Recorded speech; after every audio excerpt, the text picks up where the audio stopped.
Take care, don't panic. Masks, gloves, and sanitizers. We learn to take care. Don't panic. How do we do that? Join us in a 2-day e-conference by the Brahma Kumaris Scientists and Engineers Wing to explore wellness tools, spiritual principles, and the power of meditation. Holistic sanitization. नमस्कार। प्रजापिता ब्रह्मा कुमारी ईश्वरी विश्वविद्यालय के scientist और engineers wing की ओर से आयोजित 2 दिवसीय ई conference holistic sanitisation में आप सभी का दिल से हार्दिक स्वागत और अभिनंदन। कल से हम सब सुनते आ रहे हैं कि मेंटल सैनिटाइजेशन कैसे हो, सोशल सैनिटाइजेशन कैसे हो, इमोशनली कैसे हम खुद को सैनिटाइज करें। और इन सबको सुनते हुए एक बात तो स्पष्ट हो ही गई कि स्वास्थ्य और साथ ही स्वच्छता बहुत बहुत आवश्यक है, चाहे वो अंदर की हो या बाहर की। कहते हैं पहला सुख निरोगी काया। यदि तन निरोगी है तो पहला सुख है। लेकिन केवल तन की ही बात नहीं, लेकिन मन का भी स्वस्थ होना, भावनाओं का भी स्वस्थ होना नितांत आवश्यक है। तो कल से सुनते आ रहे हैं हम तो सुंदर और नई बातों के साथ जीवन में नई आशा, नया उमंग भरता चला जा रहा है। लेकिन आज एक सबसे महत्वपूर्ण विषय पर चर्चा होने जा रही है।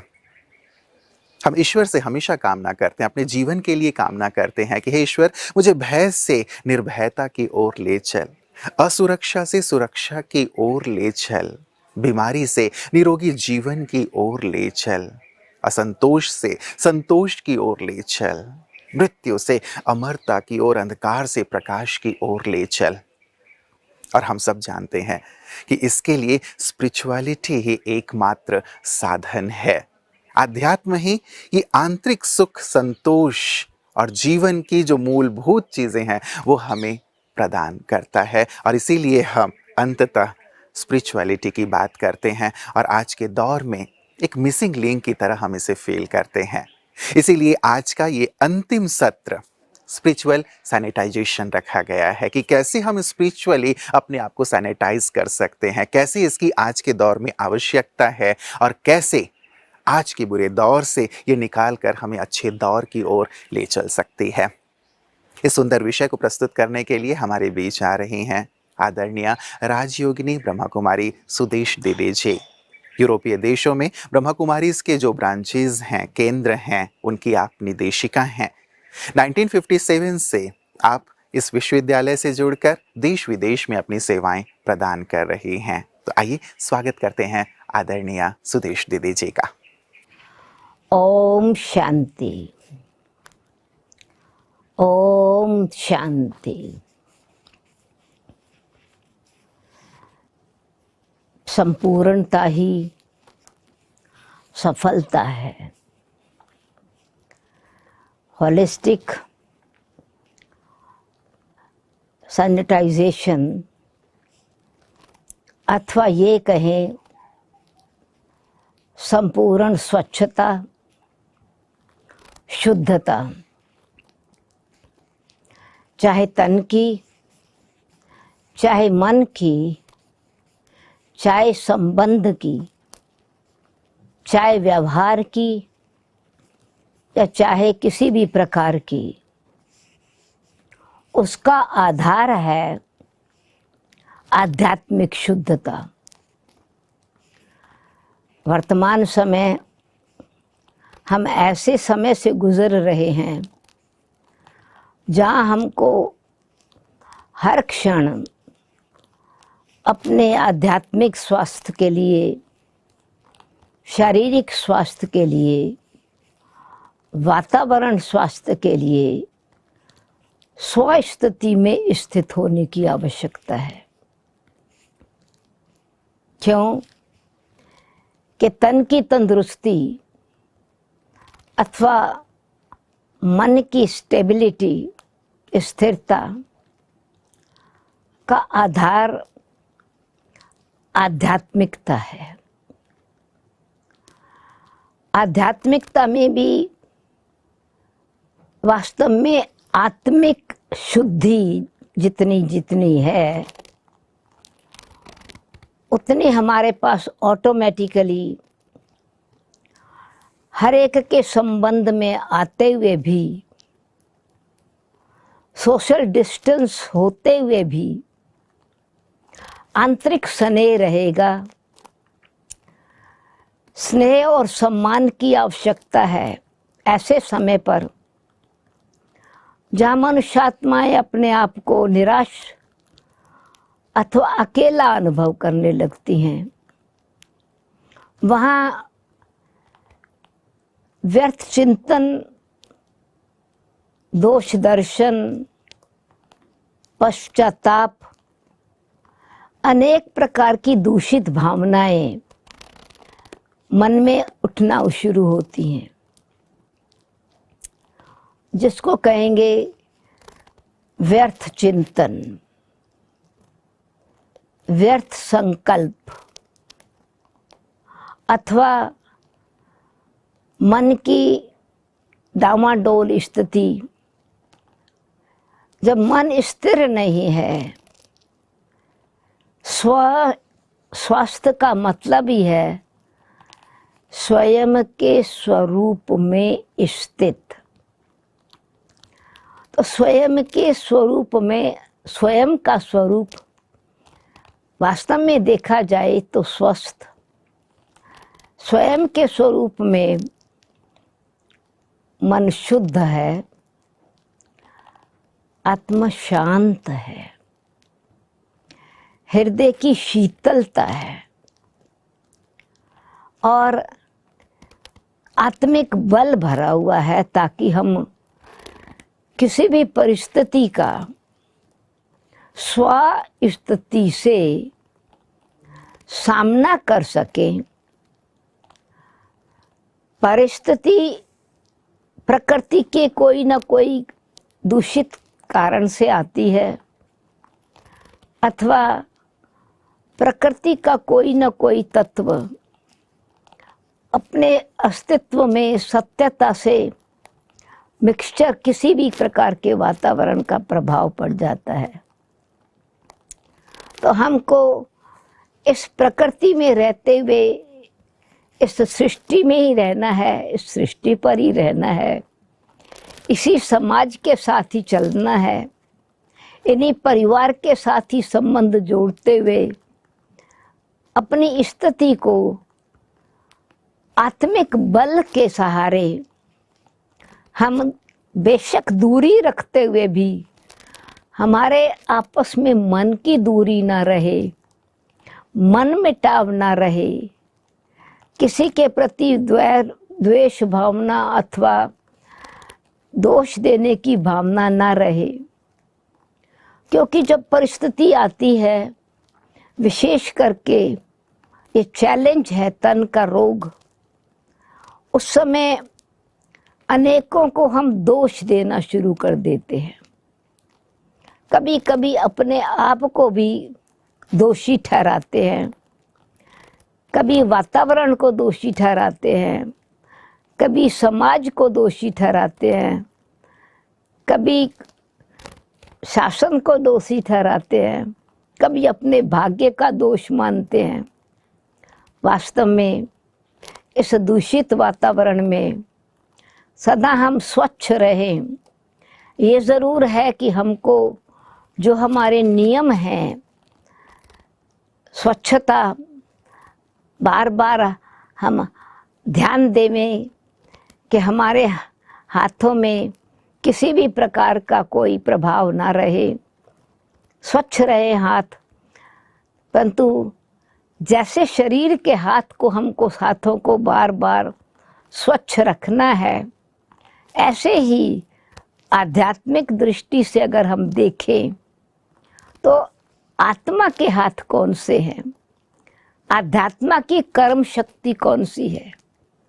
क्योंकि कर्म करने की शक्ति आत्मा में है और संकल्प के आधार से ही हमारा कर्म इंद्रियां, हमारे ज्ञान इंद्रियां, हमारी ज्ञान इंद्रियां जिसको हम कहेंगे हमारी दृष्टि, हमारे कान, हमारा मुख, हमारी श्वास क्रिवृत्ति, हमारी, तो जिन चीज़ों को हम अभी कोशिश करते हैं कि वो प्रभावित ना हो, हम मास्क किसके लिए लगाते हैं?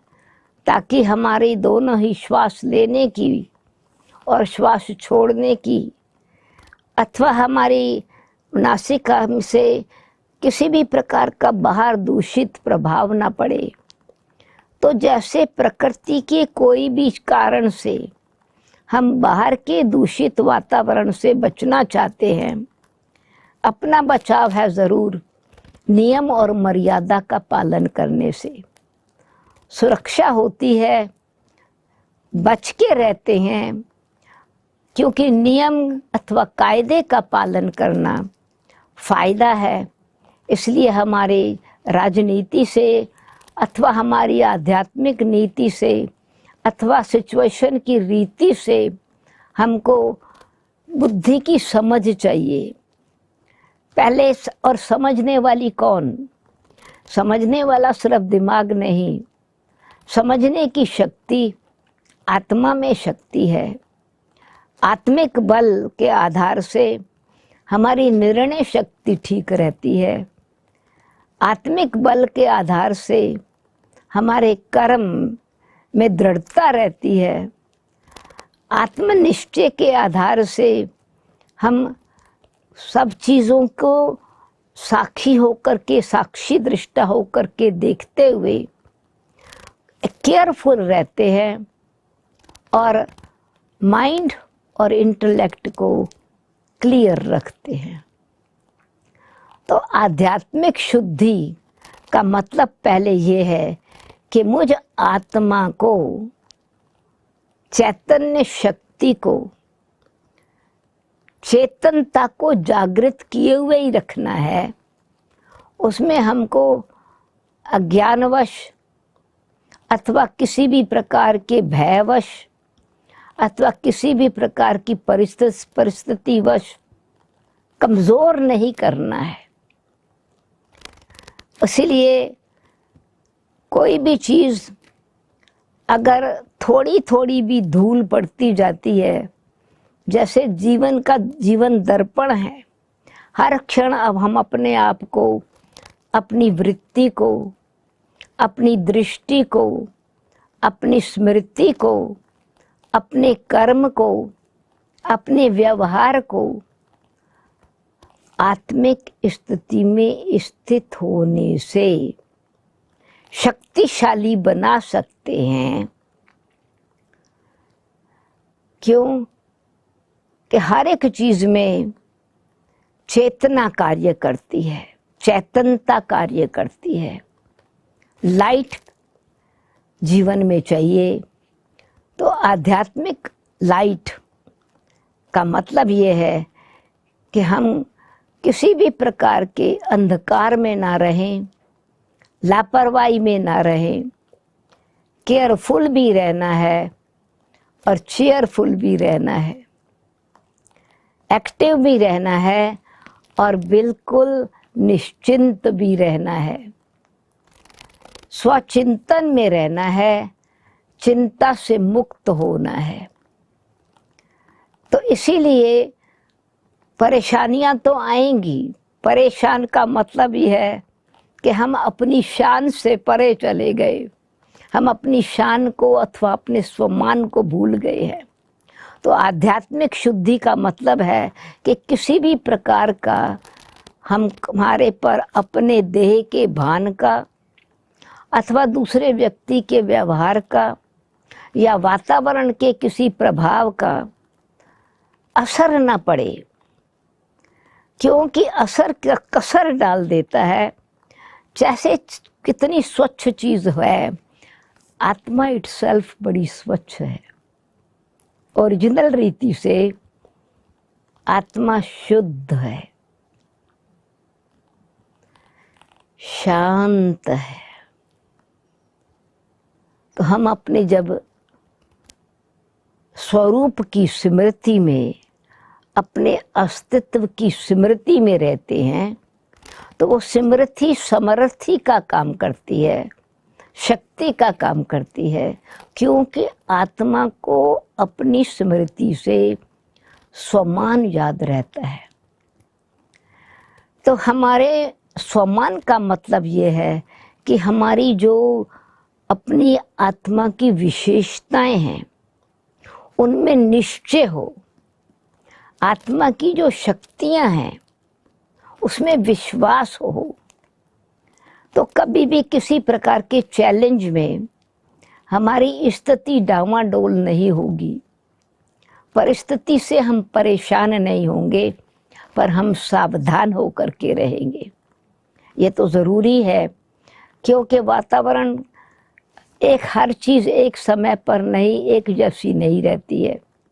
परिवर्तनशील संसार परिवर्तनशील है, जैसे शरीर भी परिवर्तनशील है।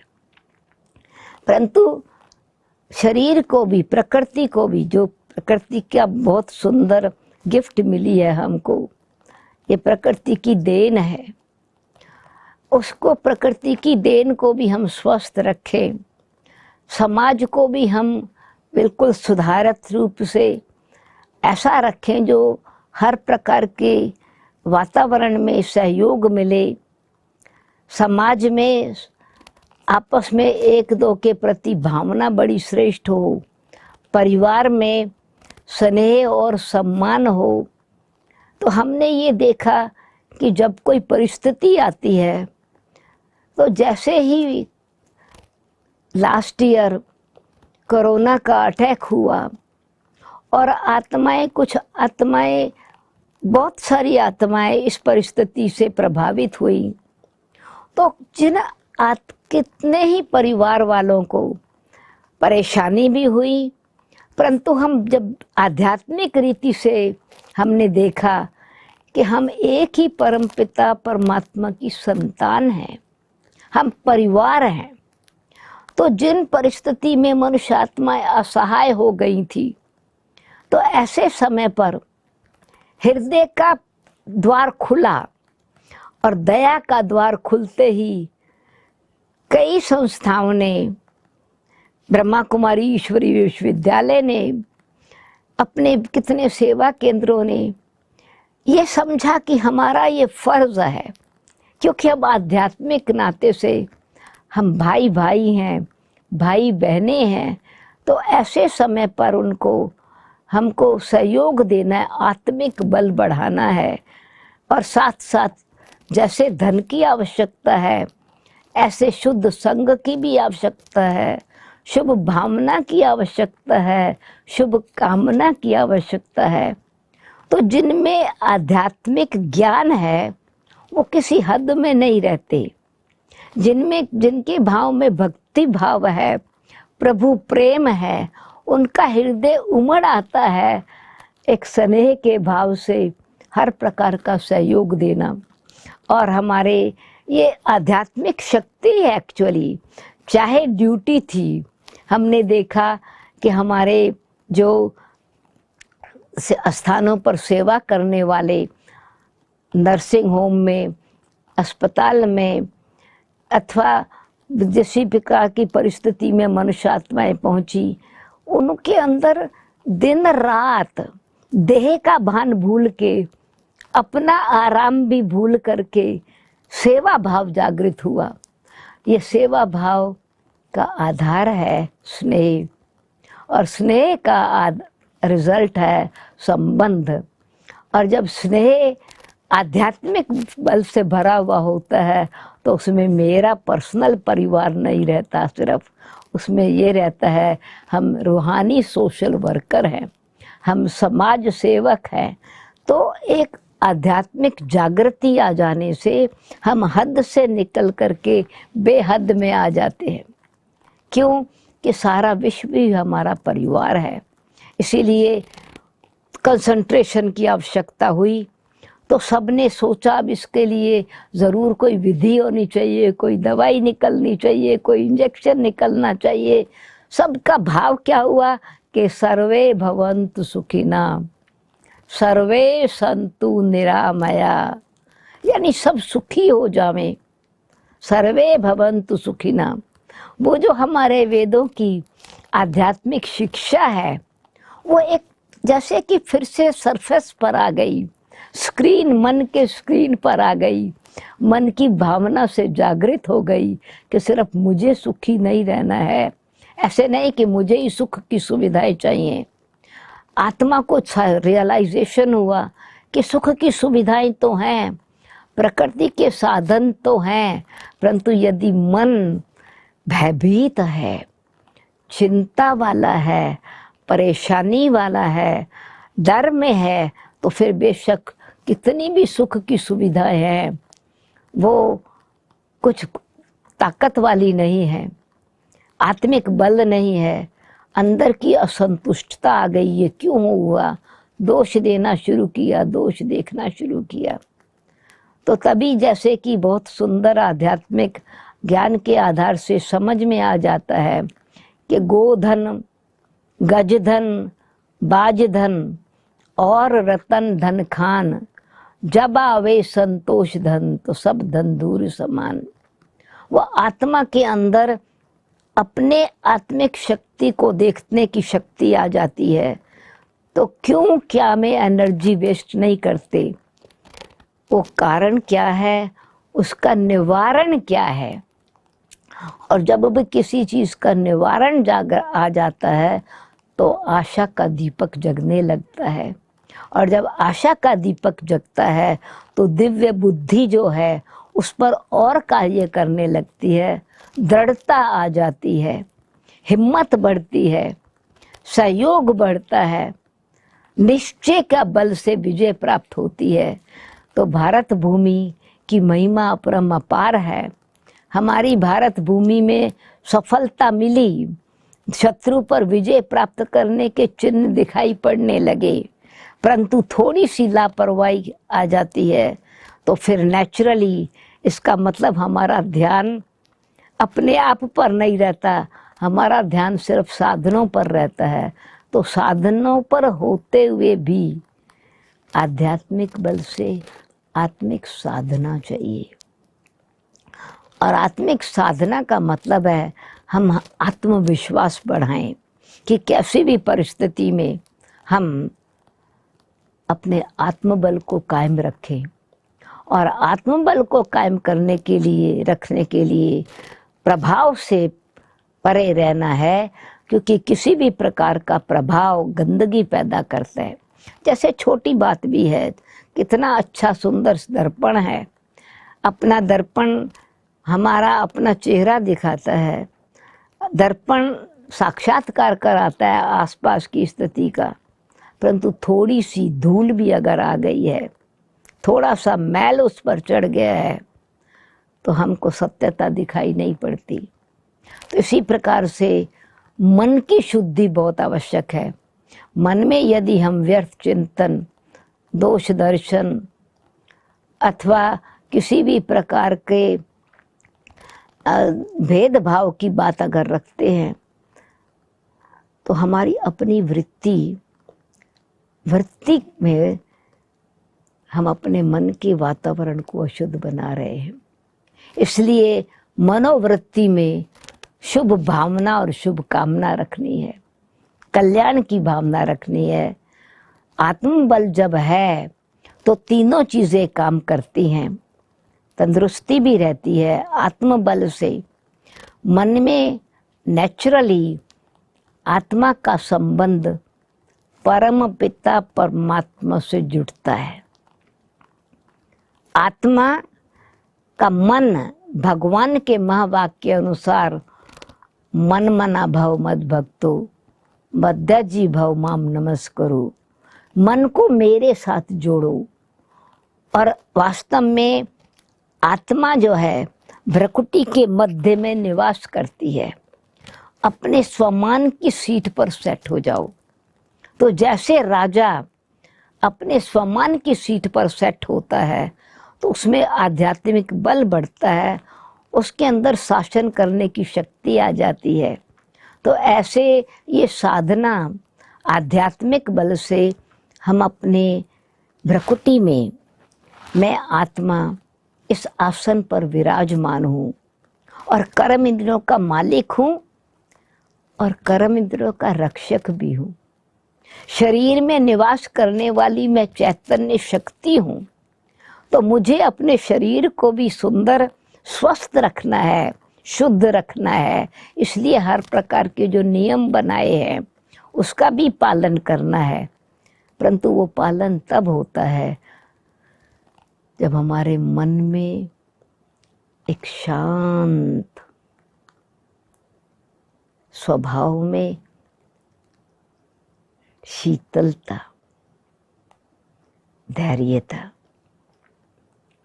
तो उससे हम व्यर्थ चिंतन की धूल पर चिंतन का किचरा नहीं लेके आते। हृदय की स्वच्छता रहती है तो ऑटोमेटिकली, जैसे मास्क लगाने का भाव यह है कि हमारे को बाहर का प्रभाव ना पड़े, ये मन पर अटेंशन देने का फिर भाव ये है कि हमारे मन की जो शुद्ध भावनाएं हैं, शुद्ध वाइब्रेशंस हैं, शुद्ध श्वास है, वो परमात्म शक्ति से, परमात्म सिमरण से, ज्ञान के प्रकाश से ऑटोमेटिकली वो हम अपनी वृत्ति को शुद्ध बना रहे हैं, दृष्टि को शुद्ध बना रहे हैं। और श्वास लेते व्यर्थ वातावरण नहीं फैला रहे। क्यों? कि मन के संकल्प का श्वास से बहुत गहरा संबंध है। यदि हम भयभीत हैं, देह अभिमान में हैं, चिंता में हैं, परेशानी में हैं, तो हमारे श्वास की जो श्वास की गति है वो बैलेंस में नहीं होती। श्वास तेज तेज चलेगा और उसमें भय होने की वजह से पास्ट की परिस्थितियाँ, फ्यूचर की चिंता वो भर जाती है। तो उसी चिंतन से हमारे श्वास का जो बाहर श्वास निकलता है वो वातावरण को खराब करता है, क्योंकि फिर वाणी उसी प्रकार से चलेगी। जैसा हमारा संकल्प होता है, सोच होता है, वैसा हमारा बोल होता है। तो बोल में कड़वाहट आ जाती है, मधुरता खत्म हो जाती है, दोष भाव आ जाता है, तो क्रिटिसिज्म आ जाता है। किसी ने कोई कार्य ठीक रीति से नहीं किया तो कमेंट। तो हम अपने आत्म बल की शक्ति को दूसरे के प्रभाव के कारण, परिस्थिति के प्रभाव के कारण दूषित कर रहे हैं। इसीलिए आध्यात्मिक बल का मतलब है कि मैं शरीर में रहते हुए भी अपने आप को भ्रकुटी के बीच में स्थित हुई आत्मा समझूंगी। तो मेरी ब्रेन से मेरे मन के संकल्प जो भी पास होंगे वो सेंसरी नर्व से, मोटर नर्व से ऑटोमेटिक कंट्रोल में भी होंगे और वाइब्रेशंस जो होंगे वो प्रकृति को शुद्ध मिलेंगे। इसीलिए आप देखेंगे कि ऋषि मुनियों की कुटिया में अथवा जहाँ साधना कोई करने वाला स्थान होता है, मंदिर होता है, तो शांति का वातावरण बनाना होता है। कीर्तन करने से, देवताओं की महिमा करने से, परमात्मा की याद करने से। तो उस समय क्या हो रहा है? बेशक है मकान उसी ईंटों पत्थर का बना हुआ है, परंतु मन की भावनाएं आध्यात्मिक वातावरण से कनेक्टेड है, तो शांति का वातावरण बन जाता है। बिल्डिंग तो वही है। अभी आप देखेंगे कि जेल मटेरियल जिससे बिल्डिंग बनी है, जेल में अगर किसी को आप विजिट करने जाते हैं तो उस समय का वातावरण नफरत वाला, रिएक्शन वाला, फियर वाला, वायलेंस वाला। अभी आप दोषी नहीं है आपने, परंतु वातावरण, वो जो श्वास चल रहे हैं मनुष्य आत्माओं के, उसका प्रभाव पड़ता है। मंदिर में जाते हैं, चर्च में जाते हैं, चाहे कथा कीर्तन नहीं भी हो रहा है, परंतु क्योंकि उस वातावरण में कुछ समय भगवान की भक्ति चली है तो वो श्वास जो चले अथवा उसमें जो हमारी कर्म इंद्रियां शरीर से हम चल करके आए, तो मन में किसकी लगन थी? प्रभु दर्शन की, अथवा कुछ शुभ भावना मनोकामना पूर्ण करने की। तो चाहे वो भावना अथवा मनोकामना स्वार्थ भरी थी, अपने लिए है या दूसरों के लिए है, परिवार के लिए है या समाज के लिए है, संबंधियों के लिए है या दुखियों के लिए है, तो मन में हृदय में वो एक संबंध, आत्मिक संबंध में प्रेम भाव भर जाता है। तो ऐसे ही इस बिल्डिंग में रहते हुए हम जैसे शरीर के लिए स्वच्छता, हाथों की स्वच्छता, मुख की स्वच्छता, वातावरण की स्वच्छता को रखना चाहते हैं, तो ऐसे बेशक शरीर से डिस्टेंस हमारा रहे, शरीर भाव में, शरीर भान में, शरीर के अभिमान में, पोजीशन के अभिमान में, आध्यात्मिक शक्ति पहले इससे डिस्टेंस करती है। सोशल डिस्टेंस होते हुए भी अगर हमारा देह का भान, अभिमान और अहंकार है तो मन उनके साथ जुटा हुआ है और मनोवृत्ति में उनके लिए ईर्ष्या, द्वेष, नफरत, वैर, विरोध, क्रोध, जोश, उससे मन मैला होता है। इसलिए मन की शुद्धि करने के लिए, आध्यात्मिक शक्ति के लिए भगवान ने जो गीता ज्ञान देते हुए अथवा ज्ञान का सागर जो ज्ञान दे रहे हैं, तो यही कह रहे हैं, मन में शुभ भावनाओं की लहरों को उत्पन्न करो।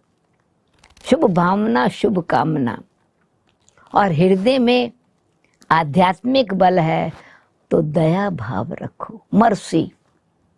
तो रहम की भावना आने से, नेचुरली दया भाव आने से परमात्मा याद रहेंगे, भगवान की याद रहेगी। जैसे कहते हैं राम मरा मरा कहने से राम राम राम का शब्द इमर्ज होता है, दया दया दया, तो परमात्मा की याद रहती है। दया भाव में परमात्मा को दयालु कहते हैं, कृपालु कहते हैं। तो हृदय में श्रद्धा की भावना अथवा मर्सी, दया की भावना,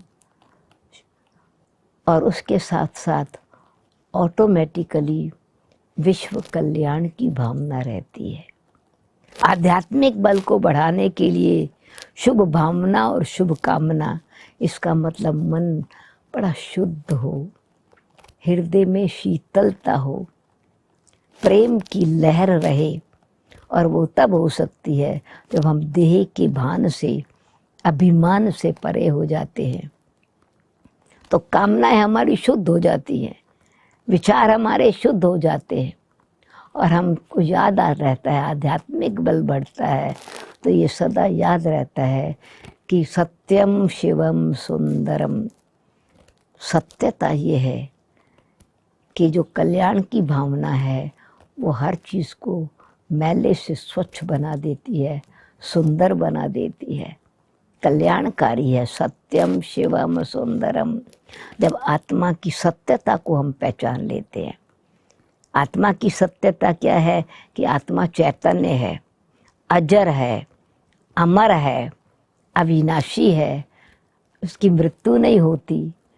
जैसे भगवान ने कहा कि अग्नि उसको जला नहीं सकती, पानी गला नहीं सकता, हवा सुखा नहीं, कोई किसी भी प्रकार का प्रकृति का तत्व सुखा नहीं सकता। क्यों? कि वो प्रकृति से परे है, वो चैतन्य शक्ति है, अद्वितीय शक्ति है, ईश्वरीय शक्ति है। तो आत्मिक शक्ति बनने के लिए, आध्यात्मिक शुद्धि के लिए जीवन का लक्ष्य चाहिए। क्या? कि हम वो देव आत्माएं थे जिनके पास प्रकृति दासी थी, प्रकृति का प्रभाव नहीं था, प्रकृति सुंदर, उनकी निरोगी कंचन काया थी। तो हम उसी कुल के हैं, ये स्मृति आने से और हम कल्याणकारी परमपिता परमात्मा की संतान हैं, तो सब आत्माएं आप देखेंगे देवताओं को निरोगी कंचन काया है, उनके देव परमात्मा के सामने जाकर कहते हैं पतित पावन विषय विकार मिटावो पाप हरो देवा। तो अवगुण, दोष, दृष्टि, विकार ये मन को, आत्मा को दूषित कर देते हैं। तो देह का भान आने से, देह भान द्वार है, देह का अभिमान एक द्वार है विकार के अंदर आने का। इसलिए परमात्मा कहते हैं आध्यात्मिक शक्ति को बढ़ाना है, शुद्ध रखना है, रियल सैनिटेशन करनी है। तो उसके लिए क्या है कि रोज़ मेडिटेशन से अपने मन को शुद्ध बनाओ, बुद्धि का योग परमात्मा से जोड़ो, बुद्धि को दिव्य बनाओ और कर्म इंद्रियों को डिसिप्लिन में रखो। विकारों से डिस्टेंस रखते हुए, अवगुणों से डिस्टेंस रखते हुए ऑटोमेटिकली हम शरीर से एक दो के समीप नहीं हैं, दूरी रखते हुए भी हृदय से एक दो के प्रति दूर नहीं होंगे, नज़दीक होंगे। इसका मतलब है कि हमको अपने आप के डिस्टेंस रखने के लिए देह के भान से डिस्टेंस रखना है। तो जब देह के भान से हम न्यारे होते हैं, थोड़ा दूर हो जाते हैं, यानी साक्षी दृष्टा होकर के देखते हैं, आवाज़ की दुनिया से परे चले जाते हैं। तो बेशक मास्क लगा हुआ भी है, परंतु मन में क्या है, मनन चलता है, परमात्मा से मिलन होता है, अंतर्मुखी हो जाते हैं। और अंतर्मुखी होने से मन में मधुरता, कम बोलना, मीठा बोलना, धीरे से बोलना, शुभ भावना से बोलना, शुभ कामना से बोलना, तो मुख से जो वाक्य निकलेंगे आध्यात्मिक बल वाले वाक्य महावाक्य होते हैं, वो सत्य वचन होते हैं। क्योंकि सच्चिदानंद परमात्मा की याद में उनके ज्ञान के आधार से जो वचन मन में आते हैं, संकल्प मन में उठते हैं, वो संकल्प शुद्ध होते हैं, वातावरण को भी शुद्ध करने वाले होते हैं, संकल्प भी शुद्ध होता है, श्वास भी शुद्ध होता है, वाणी भी मधुर और कल्याणकारी होती है। तो नेचुरली मन मना भव, भगवान कहते हैं फिर शुद्धि करनी है, बुद्धि की शुद्धि करनी है, तो बुद्धि का योग मेरे साथ जुटाओ, ज्ञान सूर्य का प्रकाश अपने अंदर लाओ। तो जैसे कोई भी चीज़ को स्वच्छ करने के लिए, शुद्ध करने के लिए पानी भी चाहिए, जल भी चाहिए, साबुन भी चाहिए, सूर्य की शक्ति भी चाहिए, अग्नि भी चाहिए। तो आध्यात्मिक शक्ति लगन की अगन है, हर एक आत्मा के लिए कल्याण की भावना रखना, प्रेम की भावना रखना। तो फिर जो विकार की गंदगी है अथवा पाप कर्म की गंदगी है, वो खत्म होती जाती है, भस्म होती जाती है, और आत्मा में स्वच्छता, जितना जितना मन स्वच्छ है, शुद्ध है, तो नेचुरली निश्चल हो जाता है, शीतल बन जाता है। तो मन की शुद्धि, शीतलता, उस शीतलता का प्रवाह ठंडक लेता है, ले आता है, हृदय को भी शीतल करता है और अंग अंग को भी शीतल करता है, शुद्ध रखता है। और आध्यात्मिक शक्ति का आधार है परमपिता परमात्मा से प्यार, और प्यार का मतलब है संबंध। तो जब हम कहते हैं परमात्मा के साथ सर्व संबंध, प्रेयर करते हैं, तुम ही हो माता पिता, तुम ही हो बंधु सखा, तुम ही हो, त्वमेव सर्वम मम देव देव। तो सर्व संबंध की शक्ति आध्यात्मिक बल से आती है। आत्मा का सर्व संबंध परमात्मा के साथ है। तो परमात्मा परम पिता के रूप में सर्वशक्तिवान होने के नाते आत्मा को शक्ति भरते हैं अपने आप को प्रोटेक्ट करने की, सुरक्षित रखने की। तो उनका साथ हमको स्वच्छ बनाता है, संग का रंग लगता है, आत्मा में गुण आते हैं, गुणवान बनते हैं। उसमें हर एक प्रकार के गुण, सहनशीलता भी है तो मधुरता भी है तो स्वीकृति भी है, स्वमान भी है, सम्मान भी है, स्नेह भाव भी है, सद्भावना भी है। तो गुणवान आत्मा सर्वगुण संपन्न बनती है। तो जैसे वो अशुद्धि खत्म होकर के जीवन ही फूलों का बगीचा बन जाता है, उसमें वातावरण भी स्वच्छ रहता है, जीवन भी सुंदर बनता है। तो परमात्मा की शिक्षाएं हैं बच्चे, योगी बनो, पवित्र बनो, पर पहले स्वच्छ बनो। स्वच्छ बनो, शुद्ध बनो, पवित्र बनो।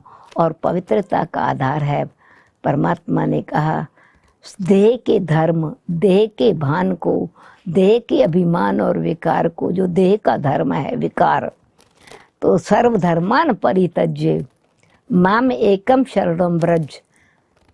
तो मैं तेरे सब पापों को भस्म कर दूंगा। क्योंकि पाप आत्मा बन गए ना, तो फिर इतनी आत्मा शुद्ध बन जाती है, ऐसा सैनिटेशन हो जाता है कि आत्माएं पावन बन जाती हैं। तो वास्तव में आध्यात्मिकता की जो प्राप्ति है वो पतित से पावन बनने की है। तो इसलिए आध्यात्मिक सैनिटेशन से हम आत्माएं जब पावन बनती हैं तो नेचुरली दूसरी आत्माओं को, जैसे हवा ठंडी है, शुद्ध है, शीतल है, शुद्ध बनाती है। सूर्य में शक्ति है, गंदगी को भस्म करती है। समुद्र में गहराई भी है तो लहरें भी हैं तो वातावरण को शुद्ध करती हैं। तो प्रकृति भी शुद्ध हो जाती है, आत्मा भी शुद्ध होती है, संबंध भी शुद्ध होता है, और ये संसार भी फिर सतो प्रधान शुद्धि वाला बन जाएगा।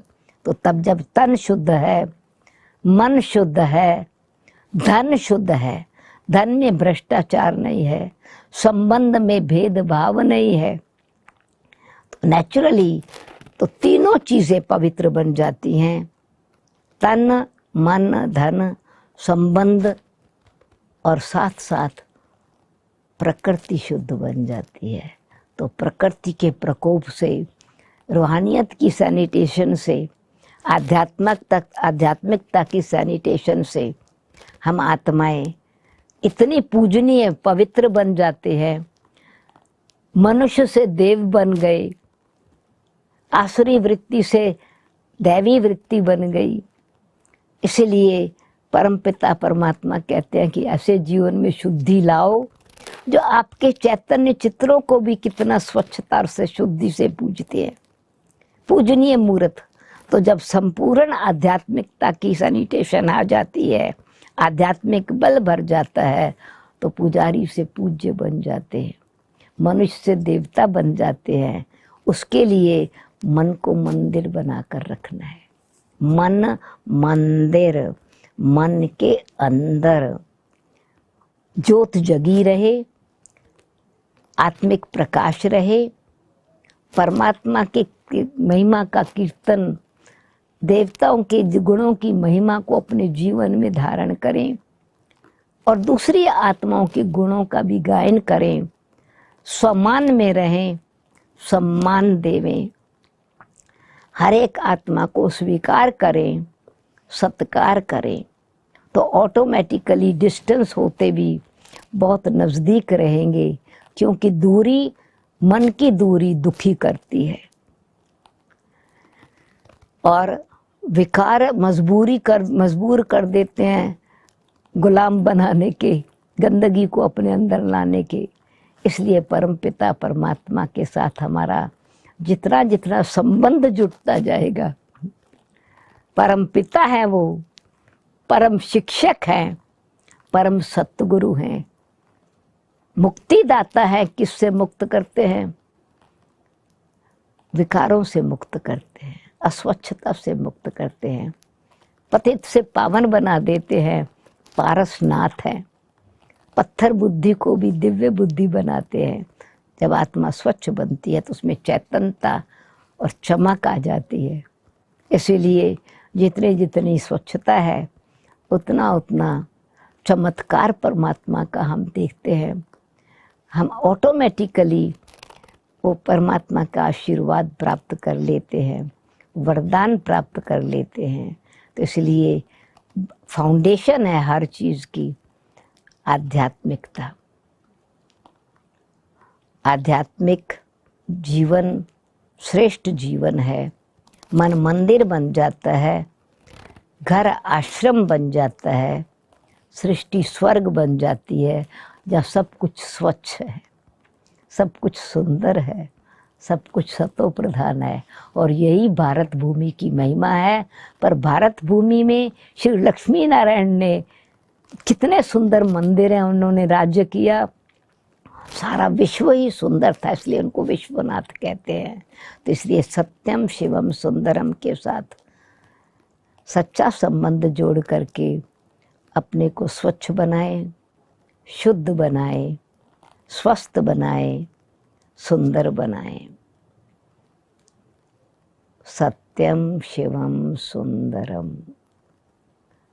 ओम शांति। ओम शांति। ओम शांति। बहुत बहुत शुक्रिया दीदी, स्पिरिचुअल सैनिटाइजेशन के बारे में हम सबको अवगत कराने के लिए। सचमुच ये महसूस हो रहा है कि इसकी हमारे जीवन में कितनी कितनी आवश्यकता है। जैसे हम भोजन करते हैं, नींद लेते हैं, वैसे ही आध्यात्म भी आज के दौर के लिए सचमुच बहुत ज़रूरी हो गया है, ताकि हम सुकून की नींद ले सकें और साथ ही जो भोजन कर रहे हैं उस भोजन का भी आनंद ले सकें। यदि मन ही आनंदित नहीं होगा तो फिर चाहे कितने भी सुख सुविधाओं के साधन हो, हम उनका आनंद नहीं ले सकते। स्पिरिचुअल सैनिटाइजेशन में एक विशेष अंग है, आध्यात्म का एक विशेष अंग है मित्रों, मेडिटेशन। जब हम मेडिटेशन करते हैं तो सचमुच हम अपने आप से जुड़ जाते हैं, उस परम सत्ता से जुड़ जाते हैं। और मेडिटेशन जो वर्ड है ये लैटिन भाषा के मेडेरी वर्ड से आया है। मेडेरी वर्ड से दो शब्द निकले हैं, मेडिसिन और मेडिटेशन। तो जैसे मेडिसिन हमारे शरीर को हील करता है, वैसे ही मेडिटेशन हमारी आत्मा को, हमारे मन को, हमारी भावनाओं को हील करता है। इसीलिए आज की जो एक कल्चर हो गई है, KPM कल्चर, खाओ पियो मौज करो, हम वो ज़रूर करें, लेकिन उसके साथ एक और M जोड़ने की ज़रूरत है। KPMM कल्चर को आप फॉलो करने की ज़रूरत है। खाइए पीजिए मौज भी कीजिए, लेकिन साथ साथ मेडिटेशन कीजिए, ताकि आप अपने आप को और समाज को स्वस्थ रख सकें। और यही कारण है कि हमारी अगली जो वक्ता हैं मेडिटेशन की ओर हमें लेकर चलने वाली हैं। आप हैं आदरणीय राजयोगिनी शीलू दीदी जी। आप एजुकेशन विंग की नेशनल कोऑर्डिनेटर हैं। पांचों ही महाद्वीपों में यात्रा करते हुए आपने आध्यात्म का प्रकाश फैलाया है। हेडक्वार्टर्स में जो राजयोग शिविर होती हैं उनकी आप डायरेक्टर हैं। तो आइए अभिनंदन करते हैं आदरणीय शीलू दीदी जी का। ओम शांति। स्पिरिचुअल सैनिटाइजेशन अर्थात आध्यात्मिक सफाई, इस कोरोना काल में सफाई की बहुत बड़ी आवश्यकता है और हम उस सफाई का ध्यान तो रखते हैं, लेकिन बाह्य सफाई वो एक बात है और दूसरी आंतरिक सफाई, ये बहुत बड़ी बात है। आंतरिक सफाई अर्थात हमारे मन में जो विचार चलते हैं उनमें स्वच्छता हो। जब तक मन में स्वच्छ विचार नहीं आएंगे तब तक सच्ची स्वच्छता या सफाई संभव नहीं है। और मन में सफाई अर्थात मन में भी कई कीटाणु हैं, कई वायरस हैं जो मन को दूषित करते हैं, मन की शक्ति को क्षीण करते हैं। तो आध्यात्मिक सफाई अर्थात उस मन के अंदर छिपे हुए कीटाणुओं को, वायरस को निकालना, खत्म करना, नष्ट करना। वो कौन से है कीटाणु? आध्यात्मिक सशक्तिकरण से हम आध्यात्मिक सफाई कर सकते हैं। और आध्यात्मिक सशक्तिकरण अर्थात अपनी आत्मा को पहचानना, परमात्मा को पहचानना। वो ज्ञान सूर्य है जिससे हम शक्ति की किरणें लें। जैसे सुबह सुबह उठकर सूर्य से किरणें लेते हैं तो कई कीटाणु नष्ट हो जाते हैं। तो ये विकारों के कीड़े कहो, कीटाणु कहो, वायरस कहो, वो ज्ञान सूर्य से शक्ति लेने से नष्ट होते हैं। काम, क्रोध, लोभ, मोह, अशुद्ध अहंकार, ये मन के अंदर बसे हुए कीटाणु है, वायरस है जो आत्मा की शक्ति को नष्ट करते हैं। तो आध्यात्मिकता हमें सिखाती है कि अपने आप को पहचानो। आप एक शुद्ध आत्मा हो। आप परम पिता परमात्मा की संतान हो। आपके अंदर बहुत शुद्धि है। आप तो एक शांत स्वरूप आत्मा हो। शांति के सागर, परमात्मा की संतान हो। शांति धाम आपका निज धाम है। आत्मा के मूल गुणों को पहचानना ही आध्यात्मिक सैनिटाइजेशन है, आध्यात्मिक सफाई है। तो चलिए हम अपने मन की सफाई करें, स्वच्छ बनाएं, शुद्ध विचार लाएं। तभी ये सच्ची सफाई आत्मा का शुद्धिकरण करेगी। और आत्मा का शुद्धिकरण हुआ तो ऑटोमेटिकली सब कीटाणु नष्ट हो जाएंगे, सब वायरस निकल जाएंगे। हम कैसे करेंगे आत्म शुद्धिकरण? अपने मूल स्वभाव को पहचानने से कि मैं एक आत्मा हूँ, बहुत शुद्ध हूँ, अति पवित्र हूँ। मुझ आत्मा का स्वधर्म शांति है, पवित्रता है। मेरे मन में कोई भी अशुद्ध विचार नहीं है।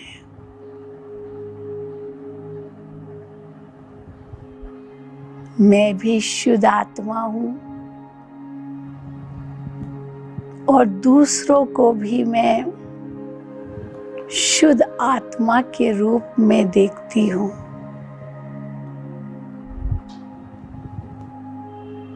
और उस सर्वशक्तिमान परमात्मा से शक्ति लेकर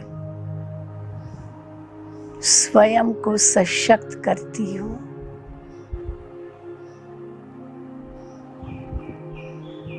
सर्वशक्तिमान शिव परमात्मा की ज्ञान सूर्य परमात्मा की शक्ति की किरणें मुझ आत्मा पर पड़ रही है।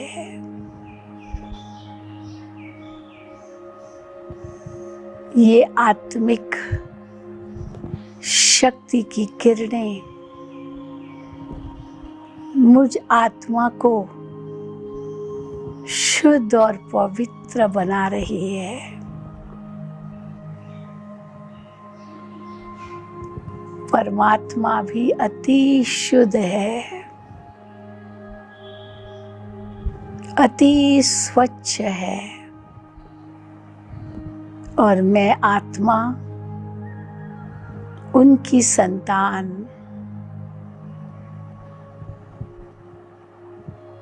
अति स्वच्छ और साफ हूँ।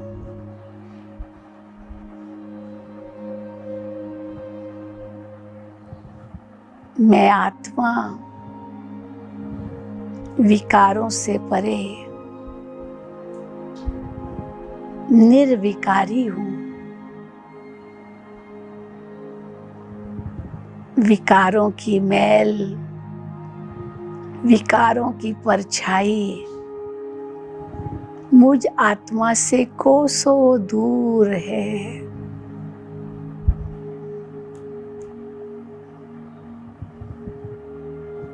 कितनी स्वच्छता का अनुभव हो रहा है। ये कीटाणु वायरस भाग रहा है, दूर होता जा रहा है। मैं आत्मा शक्तिशाली बन रही हूँ, स्वच्छ बन रही हूँ। मेरे अंदर न काम है, न क्रोध है, न लोभ है, न मोह है, न अहंकार है। ये विकार आत्मा को मैला करने वाले हैं। अब मैं आत्मा इनसे मुक्त हो रही हूँ। मैं चैन की सांस ले रही हूँ। मैं निर्भय हूँ, क्योंकि मैं आत्मा अजर अमर अविनाशी हूँ। मैं आत्मा कभी नहीं मरती हूँ। मृत्यु तो केवल एक चोला बदलना है। इस संसार की कोई भी वस्तु में मेरा मोह नहीं है। मैं आत्मा देह से भी न्यारी हूँ। ये देह भी प्रकृति की देन है। मैं तो प्रकृति पति, प्रकृति से परे परमात्मा की संतान, एक शुद्ध आत्मा हूँ।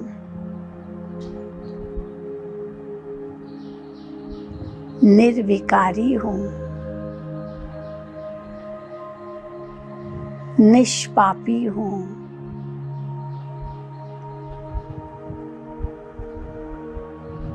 मैं तो शांत स्वरूप हूँ। शांति के सागर परमात्मा की संतान हूँ। शांति ही मेरा स्वधर्म है। शांति एक बहुत बड़ी शक्ति है जो मन को कितना स्वच्छ रखती है, मन में खुशी लाती है, सुख की अनुभूति कराती है। यही शांति सभी गुणों की जननी है। शांति ये तो मेरा मूल स्वभाव है।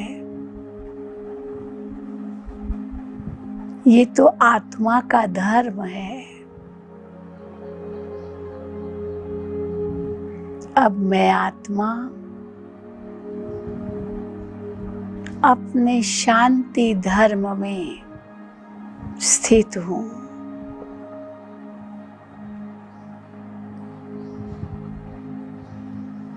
मेरा मन, मेरी बुद्धि की सफाई हो रही है। मैं स्वच्छ बन चुकी हूँ। अभी तो आनंद ही आनंद है,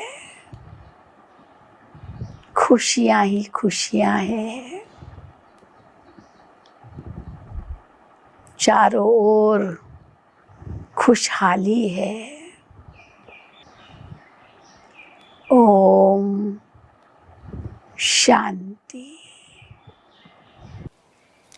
योग की गहन अनुभूति कराने के लिए दीदी आपका दिल से बहुत बहुत शुक्रिया।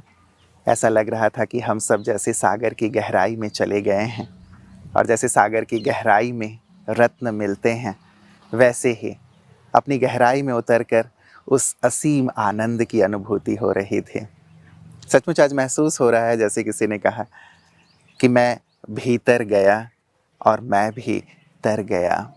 जितना हम अपने भीतर जाते हैं तो एक तरने की अवस्था की ओर बढ़ने लगते हैं। इसीलिए शायद स्वामी विवेकानंद जी ने भी कहा था कि यदि आप अपने अंदर जाकर खुद से रोज़ नहीं मिलते तो जैसे आप संसार के सबसे महत्वपूर्ण व्यक्ति से मिलने का अवसर खो देते हैं। मेडिटेशन हमें खुद से और खुदा से मिलने का एक सुंदर अवसर प्रदान करता है। तो हम केवल आज ही नहीं लेकिन इस योग की सुंदर अनुभूति को निरंतर जारी रखें। अपनी दिनचर्या में भी थोड़ा वक्त ज़रूर मेडिटेशन के लिए निकालें ताकि आंतरिक रूप से हम मजबूत होते चलें। आइए अब इसी क्रम को आगे बढ़ाते हुए एक सुंदर गीत की ओर चलते हैं जिसे प्रस्तुत कर रही हैं हमारी बहन डॉक्टर दामिनी जी, जिन्हें हम कल से सुनते आ रहे हैं। गीत भी हमें ईश्वर के नज़दीक और स्वयं के नज़दीक ले जाने के बहुत सुंदर साधन और माध्यम हैं। तो आइए सुंदर गीत के लिए आमंत्रित करते हैं डॉक्टर दामिनी जी को।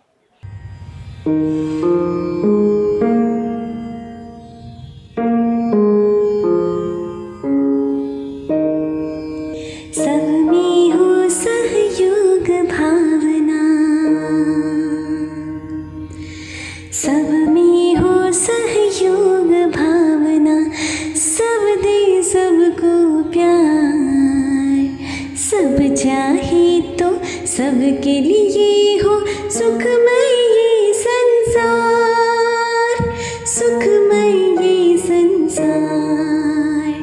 सब में हो सहयोग भावना, सांसों के सहयोग बिना पल भर न कोई जी पाए। प्राण का जब सहयोग न हो तन माटी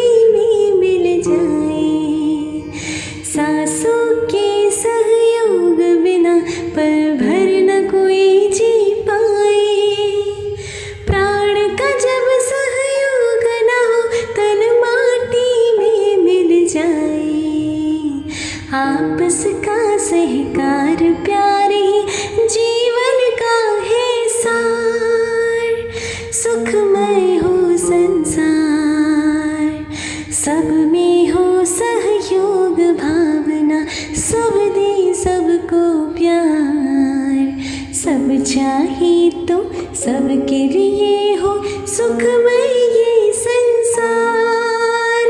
सुखमय ये संसार, सुखमय ये संसार, सुखमय ये संसार।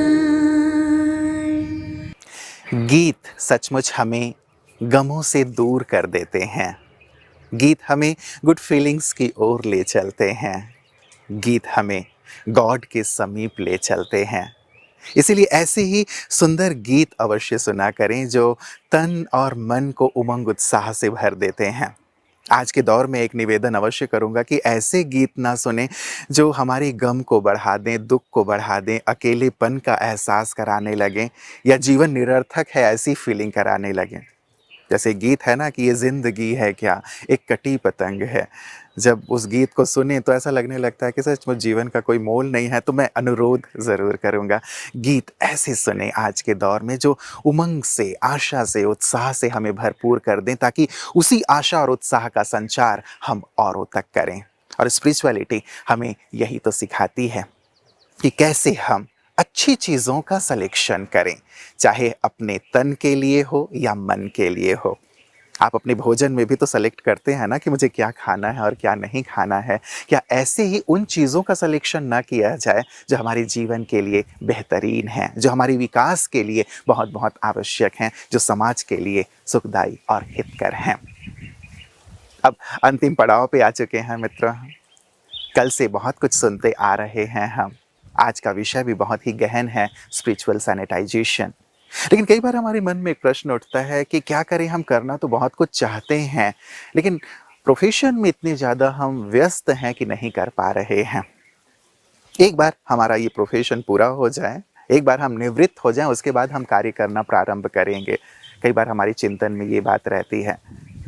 हम अपने प्रोफेशन को भी कैसे सैनिटाइज करें, ये भी आज के दौर में आवश्यक है। स्पिरिचुअल सैनिटाइजेशन के साथ साथ प्रोफेशनल सैनिटाइजेशन भी, ताकि वो भी आपको आध्यात्म की ओर चलने में, एक सुंदर जीवन की ओर चलने में मददगार हो, ना कि बाधक बन जाए। इसीलिए इस सुंदर विषय को और साथ ही अपने इस सत्र में जो हम सब ने सुना है अब तक, तो क्या संकल्प लें, आगे हम और क्या करें, कैसे अपने जीवन को बेहतरीन स्थिति की ओर ले चलें, इन सब पर सुंदर प्रकाश डालने के लिए, अपनी शुभकामनाएं अर्पित करने के लिए हम सबके बीच आ रहे हैं ब्रह्मा कुमारी इस परिवार के वरिष्ठ राजयोगी भ्राता आदरणीय बृजमोहन भाई जी। आप एडिशनल सेक्रेटरी जनरल हैं ब्रह्मा कुमारी इसके, और साथ ही पॉलिटिकल सर्विस विंग के चेयरपर्सन हैं। आइए भ्राता जी का अभिनंदन करते हैं। Om Shanti. Scientist and engineers wing की ओर से ये जो कार्यक्रम चल रहा है, आज उसका कंक्लूडिंग सेशन है। और कंक्लूडिंग सेशन में हम देख रहे हैं कि इससे पहले इसी विषय पर, इसके भिन्न भिन्न डायमेंशंस के ऊपर भिन्न भिन्न विचार हम सब ने सुने हैं। वैसे तो ये साइंटिस्ट एंड इंजीनियर्स की कॉन्फ्रेंस है, लेकिन आजकल जो ये कोरोना वायरस चल रहा है, तो कोरोना वायरस में सबसे इम्पोर्टेंट बात जो इससे बचने के लिए बताई जाती है वो सैनिटाइजेशन है।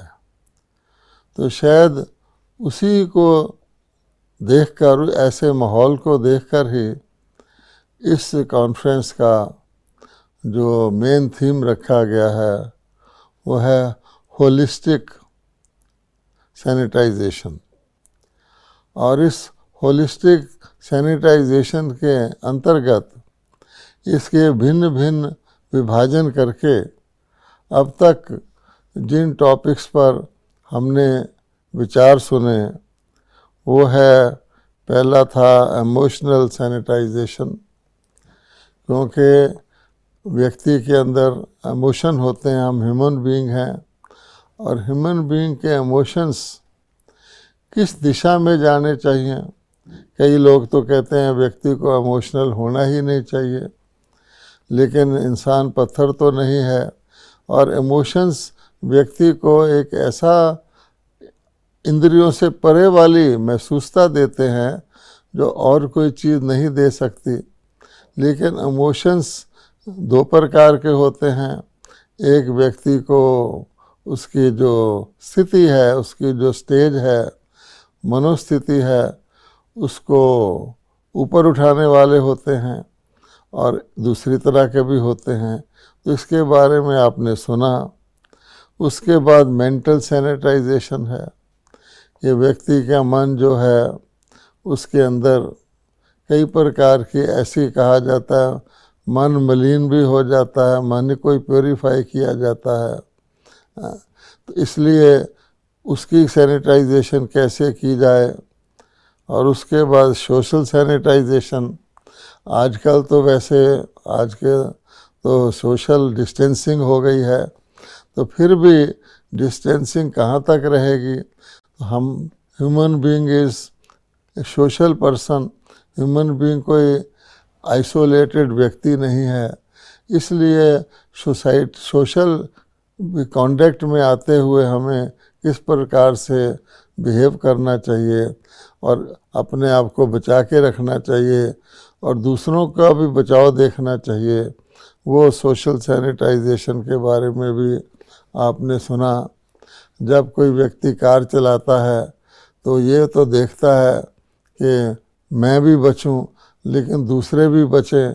तो सोसाइटी में तो एक पूरा समाज होता है। छोटी सोसाइटी ले लो तो हमारे घर और मोहल्ला है, लेकिन बड़ी से बड़ी सोसाइटी में किस तरह से हम इस प्रकार के वायरसेस से बचे रहें वो भी आपने सुना।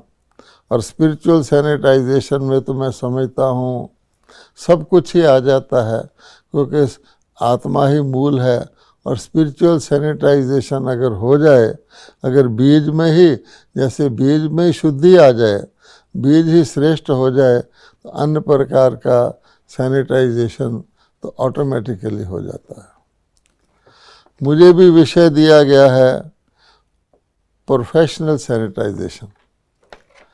अब प्रोफेशनल सैनिटाइजेशन आज हम जानते हैं कि एक ज़माना था जब एक चीज़ कहलाती थी जिसको हम कहते हैं प्रोफेशनल एथिक्स। तो प्रोफेशनल एथिक्स अब एथिक्स ही बनकर रह गया है, और उसको कितना के लोग फॉलो करते हैं, कितनी की उसमें मर्यादाएं हैं, जो कुछ भी उसमें कॉन्डक्ट के लिए ले डाउन किए गए नीतियां हैं, नियम हैं, उनका कहाँ तक लोग फॉलो करते हैं वो सब लोग जानते हैं। क्योंकि आजकल प्रोफेशन को अलग कर दिया गया है लाइफ से। आगे था कि सारे जीवन का एक अंग प्रोफेशन है, तो जो एथिक्स व्यक्ति अपने जीवन में ऑब्जर्व करता है वही एथिक्स ऑटोमेटिकली उसके प्रोफेशन में आ जाते हैं। लेकिन आजकल व्यक्तियों ने अपने जीवन के भी हिस्से कर डाले हैं, अर्थात होलिस्टिक जीवन ही नहीं रहा। इसलिए आप देखेंगे कि व्यक्ति प्रोफेशन में, मान लीजिए कोई बिजनेसमैन है, तो प्रोफेशन में वो सोचता है यहाँ तो मेरा काम कमाई करना ही है, किसी भी तरीके से कमाई करो, कमाई करना है। और वही व्यक्ति फिर जाके प्रेयर करता है, दान करता है, भगवान के नाम पर कुछ पैसा खर्चता है, पुण्य करता है कि मेरा जो कुछ मैंने प्रोफेशन में ऊपर नीचे किया है, यानी सही नहीं किया है, उसकी मुझे माफ़ी मिल जाएगी। तो हम एक और जो है वहाँ जा कर के क्यों हमें ये दान पुण्य करना पड़ता है, क्यों हमारे मन में आता है, क्योंकि हम समझते हैं कि कुछ ना कुछ पाप जाने अनजाने हो गया है और उसकी शायद बैलेंसिंग हो जाती होगी अगर हम पुण्य करें। लेकिन ये भी नहीं आज का मनुष्य जानता कि पाप का फल अलग से मिलता है और पुण्य का फल अलग से मिलता है, दोनों एक दूसरे को कैंसिल नहीं करते हैं। अब आप प्रोफेशनल एथिक्स में देखिए, एक व्यक्ति को अगर सचमुच प्रोफेशनल एथिक्स को फॉलो करना है तो उस व्यक्ति को अपने प्रोफेशन में न्यारा और प्यारा होके रहना पड़ेगा। ऐसा ना हो कि हम जहाँ न्यारा होना है वहाँ प्यारे हो जाएं, जहाँ प्यारा होना है वहाँ न्यारे हो जाएं। आजकल आप देखते हैं कि व्यक्ति के अंदर कई प्रकार की डिपेंडेंसीज होती हैं, अर्थात व्यक्ति अपने आप को स्वतंत्र ना रख के, चाहे अपने आराम के कारण कहो, चाहे अपने आलस्य के कारण कहो, चाहे अपने कंफर्ट के कारण कहो, अलबेलेपन के कारण कहो, व्यक्ति अपने कार्य को पूरी 100% प्रोफेशनली नहीं करता, एथिक्स से नहीं करता, तो दूसरों का आधार लेता है, अन्य लोगों की मदद लेता है ताकि जो उसकी कमियां हैं वो पूरी हो जाएं या छिप जाएं। तो ऐसी स्थिति में आप जानते हैं कि उसको कई लोगों पर डिपेंडेंट होना पड़ता है। मान लीजिए कोई ऑफिसर लेट आता है ऑफिस में, या कोई एम्प्लॉय लेट आता है, तो उसने अपने जो वहाँ का स्टाफ होता है उसको पहले ही सिखा के रखा होता है कि कोई पूछे तो ये बहाना कर देना। अब जिस व्यक्ति के द्वारा वो ऐसा काम कराता है उस व्यक्ति के ऊपर वो डिपेंडेंट है, झूठ बोलना उसको सिखाता है, और फिर उस व्यक्ति की कुछ ना कुछ उसको एक्स्ट्रा जाके सपोर्ट करनी पड़ती है, उस व्यक्ति को भी हेल्प करना पड़ता है। अगर व्यक्ति इंडिपेंडेंटली अपने कार्य को ठीक प्रकार से करे तो उसको डिपेंडेंसी नहीं होगी। इसी प्रकार से लीनिंग्स होती हैं कि कई व्यक्ति के कई प्रकार के झुकाव होते हैं, वो भी उसको इंडिपेंडेंट, न्यारा और प्यारा नहीं रहने देते। फिर बायसेस होते हैं, कोई व्यक्ति जो है उसकी अपनी तरह के स्वभाव होते हैं और उस स्वभाव के अनुकूल वो बरतता है, तो जो न्यूट्रल बर्ताव होना चाहिए वो व्यक्ति नहीं कर पाता है। इसलिए डिपेंडेंसीज है, लीनिंग्स है, बायसेस हैं, प्रेजुडिसेस हैं, प्रेफरेंसेस हैं, इस प्रकार की जो चीज़ें हैं वो व्यक्ति को न्यूट्रल नहीं रहने देती और वो व्यक्ति फिर उसको कॉम्प्रोमाइज़ करना पड़ता है अपने प्रोफेशनल एथिक्स से। तो इस कारण से वो व्यक्ति को इससे बचाव करना आवश्यक है, जिसको हम कह रहे हैं इसका सैनिटाइजेशन हमें करना चाहिए। अब आप देखते हैं कि इसमें बैलेंसिंग करनी पड़ती है। व्यक्ति को, जो भी व्यक्ति जिस प्रोफेशन में काम करता है उस व्यक्ति को उसके अंदर देखना पड़ता है कि मैं अपना हित भी देखूं, लेकिन साथ साथ दूसरों का हित भी देखूं और सारे समाज का हित भी देखूं।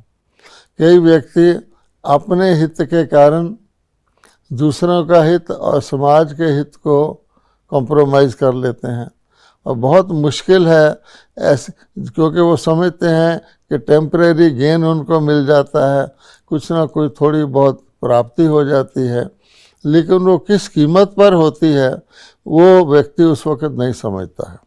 तो इस कारण से समाज के अंदर जो है हम जानते हैं कि जैसे फेवरेटिज्म है, तो समाज के अंदर इससे अन्याय फैलता है और उसके फिर बहुत उसका विस्तार हो जाता है। तो उस तरह की सैनिटाइजेशन भी व्यक्ति को आवश्यक है। मर्यादाओं का उल्लंघन, अब व्यक्ति हम जानते हैं कि आज के समाज में कहीं भी जाओ तो डिसिप्लिन की कमी पाई जाती है। ये व्यक्ति क्या सोचता है कि डिसिप्लिन तोड़ दो, मेरा कार्य हो जाए। वो व्यक्ति ये नहीं जानता कि मैं डिसिप्लिन तोड़ूंगा, जिसके साथ मैं डिसिप्लिन तोड़ूंगा तो मेरे साथ भी मेरे दूसरे डिसिप्लिन तोड़ेंगे, तो सारा डिसिप्लिन टूटेगा। वो ये नहीं समझता कि जो कुछ मैं कर रहा हूँ दूसरों के साथ मेरे साथ भी दूसरे करेंगे। हर व्यक्ति ये समझता है कि मैं जिनके साथ संपर्क में आता हूँ मैं उन सबको जानता हूँ, क्योंकि हर व्यक्ति ने हर एक के लिए अपना अपना इम्प्रेशन फॉर्म किया होता है और उसी तरह से उनके साथ व्यवहार करता है। लेकिन व्यक्ति ये भूल जाता है कि दूसरे भी मुझे जानते हैं। जिस तरह मैं उनके बारे में अपना व्यू रखता हूँ, वो भी मेरे बारे में अपना विचार रखते हैं।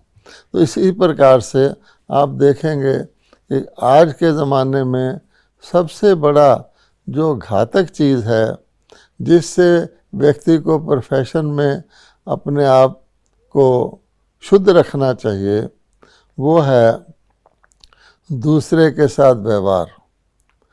क्योंकि दुनिया सिर्फ पैसे से नहीं चलती, पद पोजीशन से नहीं चलती।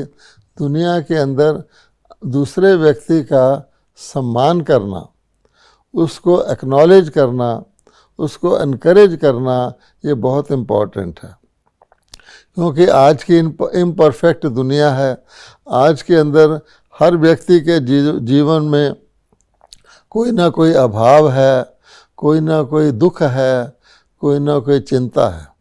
तो ऐसी परिस्थिति में जब व्यक्ति अपने प्रोफेशन में जाता है तो कई प्रकार के अपने घर के, अपने समाज के, अपने पर्सनल बर्डन उसके ऊपर लोड होते हैं। कई प्रकार के बैरियर्स उसके अंदर आए हुए होते हैं।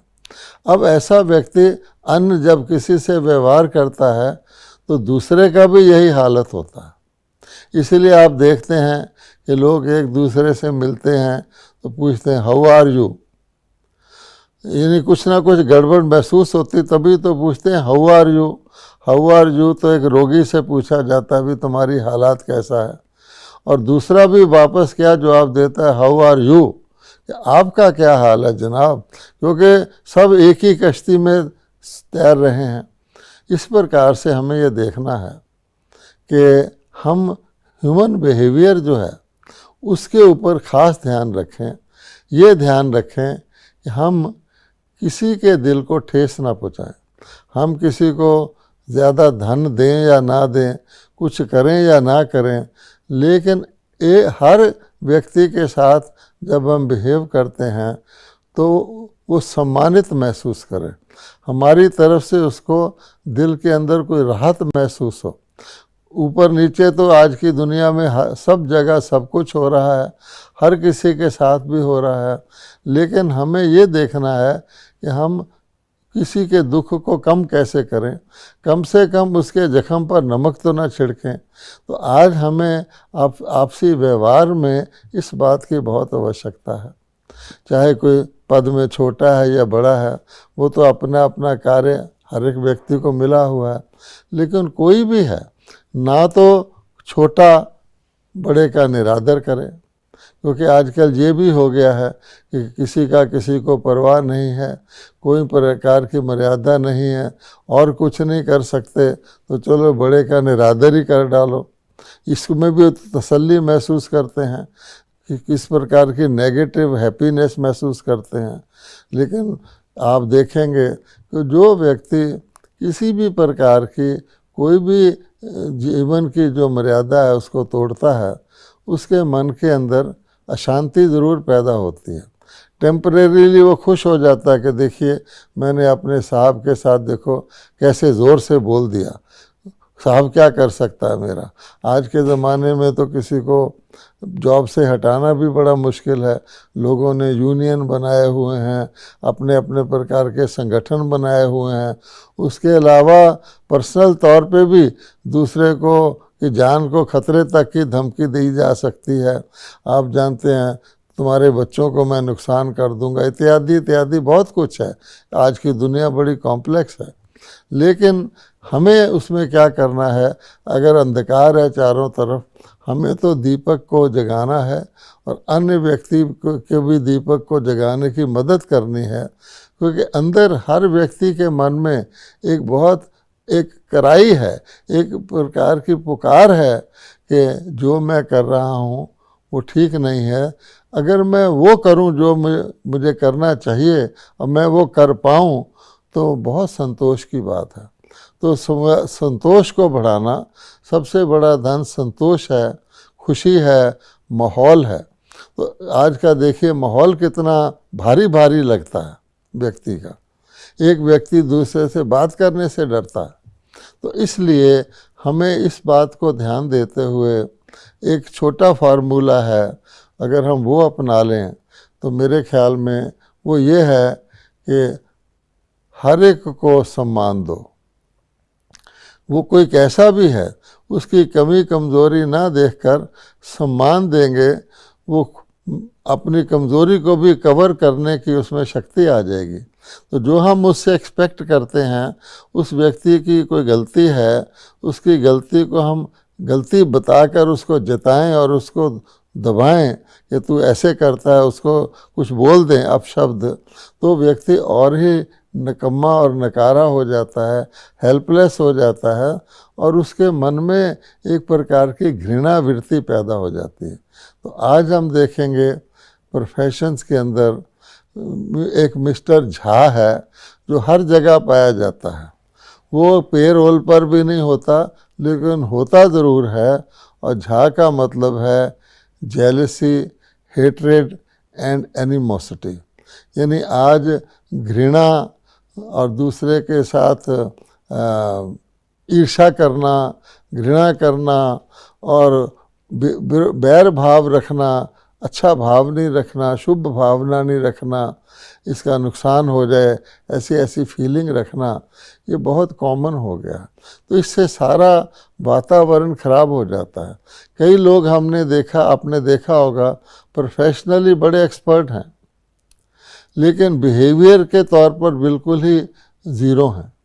तो आप देखेंगे कि एक तरफ उनका गुण है, लेकिन बिहेवियर अगर साथ अच्छा हो तो सोने पर सुहागा हो जाता है। तो हमारे ब्रह्मा कुमारीज़ में एक स्लोगन है कि छोटे को प्यार दो, बड़े को सम्मान दो, तो सब खुश होंगे। लेकिन अगर आप इसको और भी जोड़ लें कि सबको ही सम्मान दो तो और भी अच्छा है। दूसरी बात यह है कि समाज के अंदर हम देखते हैं कि किस प्रकार से त्रुटि जो आती है व्यक्ति के प्रोफेशन के अंदर, वो आती है कि आज हर व्यक्ति कुछ ना कुछ लेने का सोचता है कि कहीं ना कहीं जाएगा, मुझे कुछ मिल जाए, देने का नहीं सोचता है। तो हम जानते हैं, अगर प्रकृति को आप देखें तो प्रकृति का नियम क्या बताता है कि हर चीज़ दे रही है।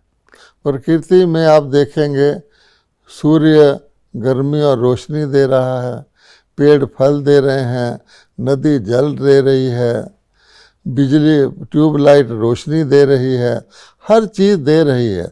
मैं कुर्सी पर बैठा हूँ तो कुर्सी मुझे आराम दे रही है। तो हर चीज़ देती है और देने के फलस्वरूप ही उसको प्राप्ति होती है।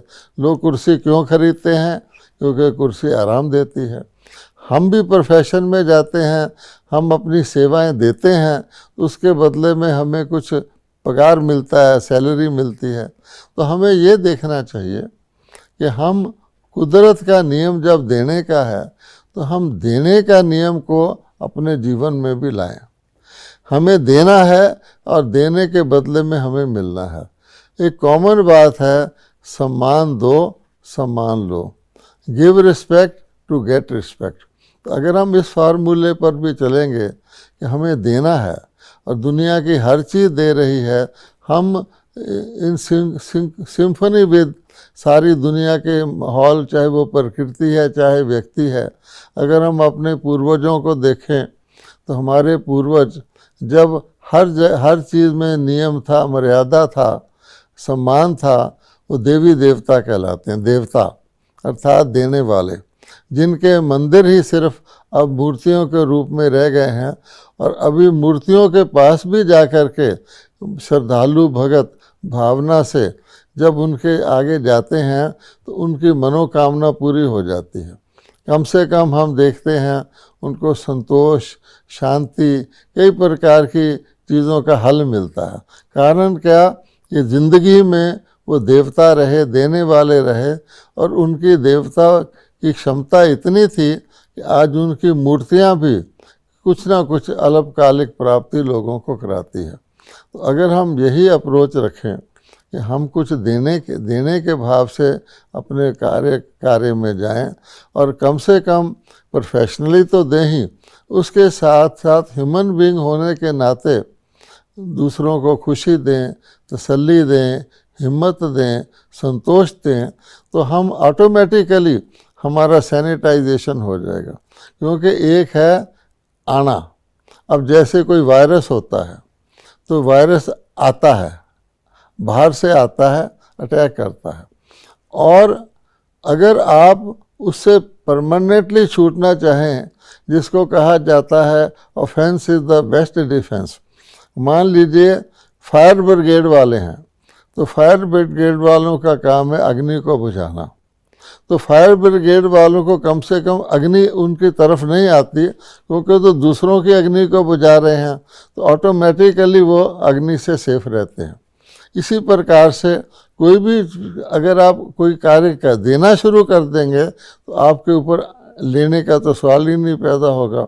इसलिए हम अगर यही सोचें कि हमें डिसैनिटाइज करना है अपने आप को अपने प्रोफेशन में, तो हम टू गिव अप्रोच रखें, और टू गिव अप्रोच में जितना हम देंगे उतना हमारा बढ़ेगा। दुनिया का नियम है, लोग समझते हैं लेने से बढ़ता है, लेकिन वास्तव में लेने से कुछ नहीं बढ़ता, देने से बढ़ता है। और अगर आप देखेंगे, खुशी देंगे आपकी खुशी बढ़ेगी, किसी को प्यार देंगे आपका प्यार बढ़ेगा। और इसी प्रकार से हम देवी देवताओं को अगर इस बात को भी फॉलो कर लें कि हमें देना है, तो हम ऑटोमेटिकली प्रोफेशनली डिसैनिटाइज हो जाएंगे और हर प्रकार के संतुष्ट रहेंगे। हमारे जीवन की संतुष्टता कई प्रकार से, जो हम खाम में ये लेने की कोशिश करते हैं, वो लेने की कोशिश करते हैं, हमें मान मिल जाए, हमें शान मिल जाए, हमें कुछ प्राप्ति हो जाए, वो जैसे परछाई की तरह वो चीज़ें आपके पीछे आएंगी। और संतुष्टता सबसे बड़ा धन है, तो संतुष्ट रहें, संतुष्ट करें, तो मैं समझता हूँ काफ़ी हद तक हम अपने जीवन को आगे ले जा सकते हैं। ओम शांति। आपके दिल की अनंत दुआओं और शुभकामनाओं के लिए भ्राता जी दिल से आपका बहुत बहुत शुक्रिया। सचमुच मित्रों, हम सब कितने सौभाग्यशाली हैं कि घर बैठे ही हमें कितनी सुंदर सुंदर बातें सीखने और जानने को मिलें। बड़ों का आशीष मिला, एक विश्वास मिला कि इस अंधेरे से हम प्रकाश की ओर सहज चल सकते हैं। हाँ, कदम हमें अवश्य बढ़ाना होगा। ईश्वर तो हमेशा ही मदद के लिए तैयार होते हैं, अपनी बाहें फैलाकर अपने बच्चों के लिए तैयार होते हैं कि मैं हूं, तुम निश्चिंत रहो। बस उसकी अनुभूति करने की ज़रूरत है।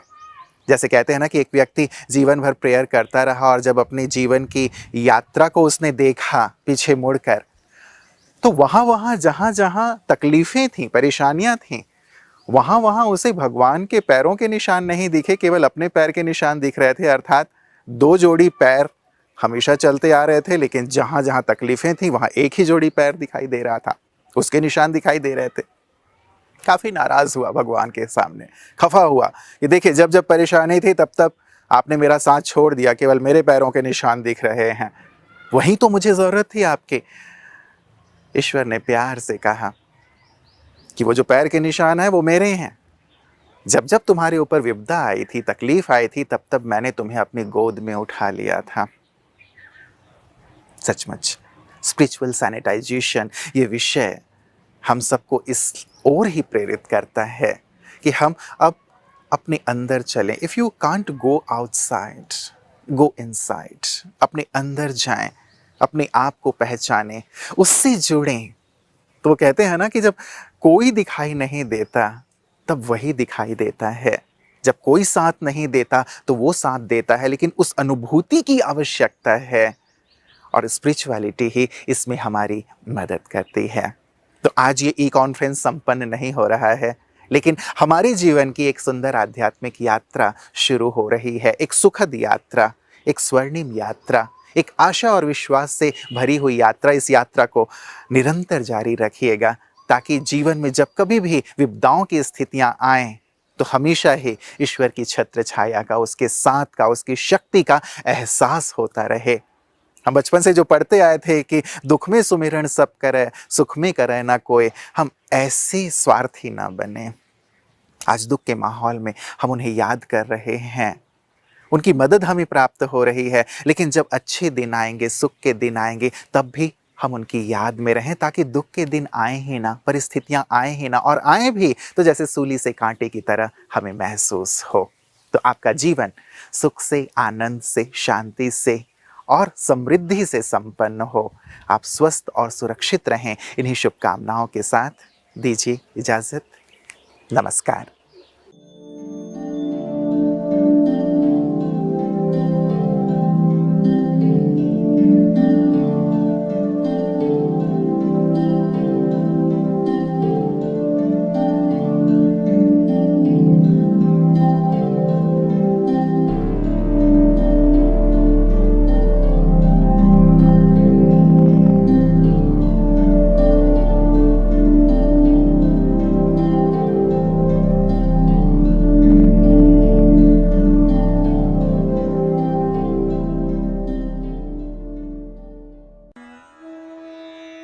बाबा एक बात बच्चों से कराना चाहते हैं, कहना नहीं चाहते, कराना चाहते हैं।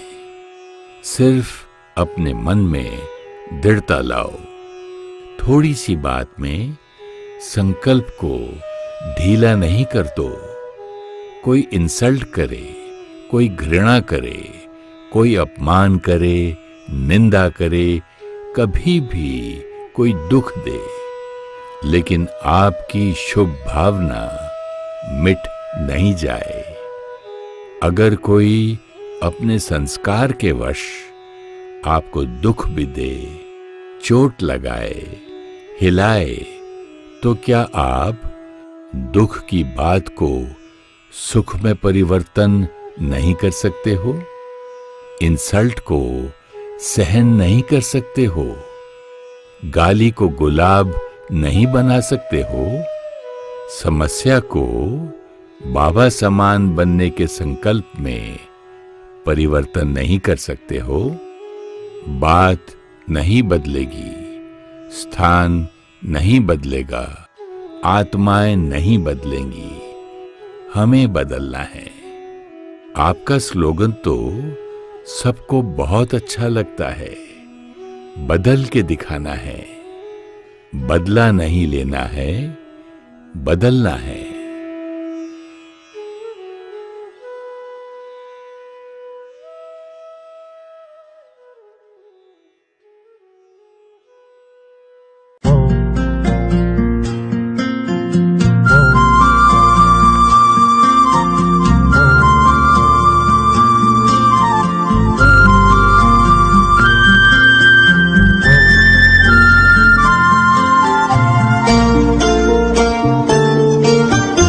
जीवन की राहों में तुमसे उजेरा, प्रेम का प्रकाश मेरे प्राणों में बिखेरा।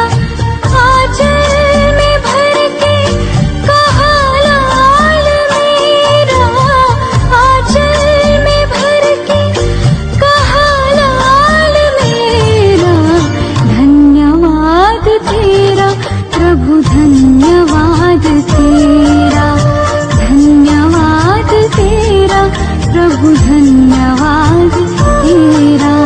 धन्यवाद धन्यवाद धन्यवाद तेरा, धन्यवाद धन्यवाद धन्यवाद तेरा।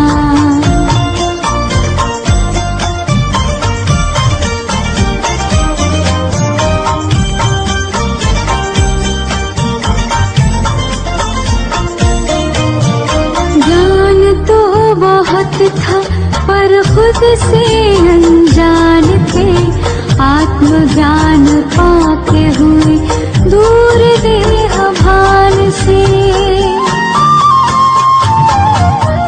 ज्ञान तो बहुत से अनजान थे, आत्मज्ञान पाते हुए दूर देह भान से, सद्गुणों से कर दिया है श्रृंगार मेरा।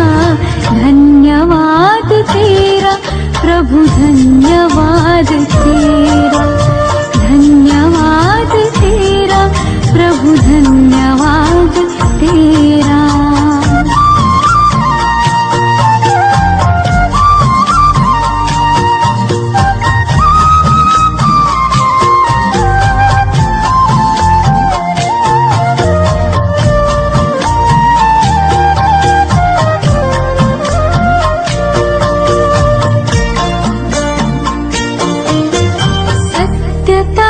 शक्ति से हम तो निडर हो गए, पवित्रता का बल मिला, हम तो अमर हो गए। पग पग पर देते हो प्रभु साथ मेरा। धन्यवाद तेरा प्रभु, धन्यवाद तेरा, धन्यवाद तेरा प्रभु, धन्यवाद तेरा।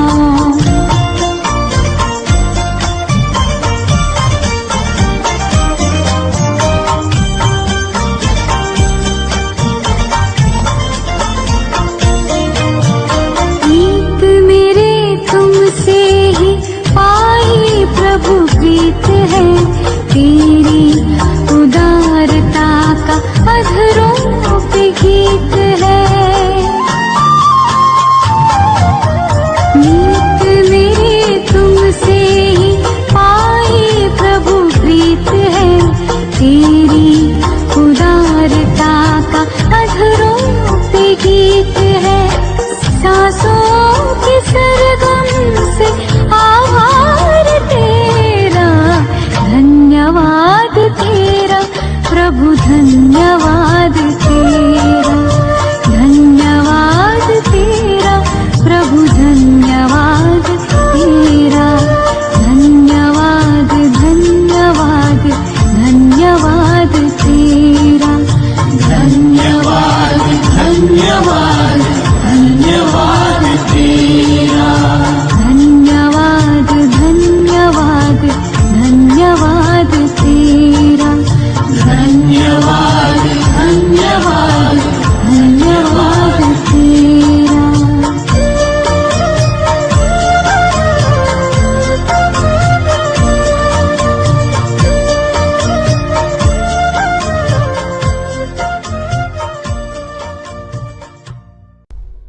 ईश्वर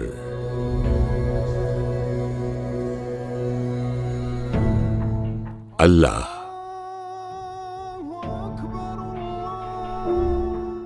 गॉड,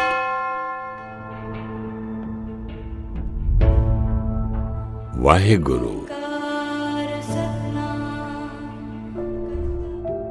शिव।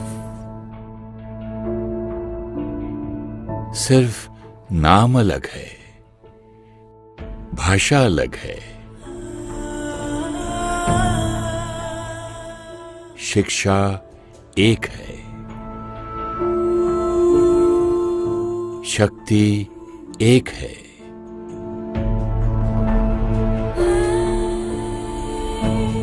परमात्मा एक है।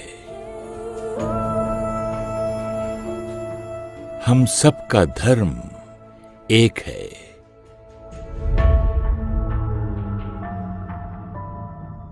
प्यार, सम्मान और शांति का धर्म।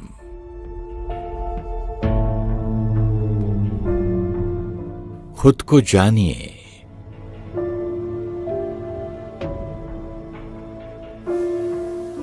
परमात्मा को पहचानिए।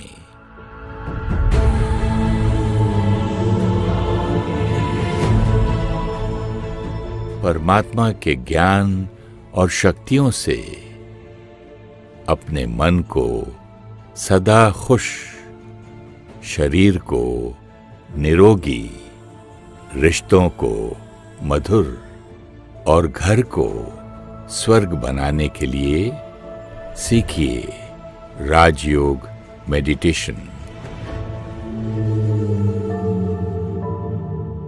अपने नजदीकी राजयोग मेडिटेशन सेंटर का एड्रेस जानने के लिए ईमेल करें contact@awakeningtv.in या कॉल करें 8209-333-033 8209-888-988।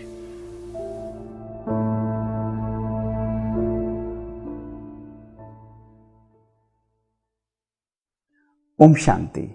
दोस्तों, किसी ने बहुत सुंदर कहा है कि जब मन हमारा कमजोर होता है तो परिस्थिति हमारे लिए समस्या का रूप ले लेती है। जब मन हमारा स्थिर होता है तो वही परिस्थिति हमारे लिए एक चुनौती का रूप ले लेती है। और जब मन हमारा सशक्त होता है, पावरफुल होता है, तो वही परिस्थिति हमारे लिए एक अवसर का रूप ले लेती है। पिछले 1 वर्ष से भी अधिक हम सब देख रहे हैं कि कोरोना वैश्विक महामारी ने भारत पर ही नहीं, संपूर्ण विश्व पर एक बहुत गहरा प्रहार किया है। हमारा शरीर और हमारा मन बहुत तेजी से इससे प्रभावित हुआ है।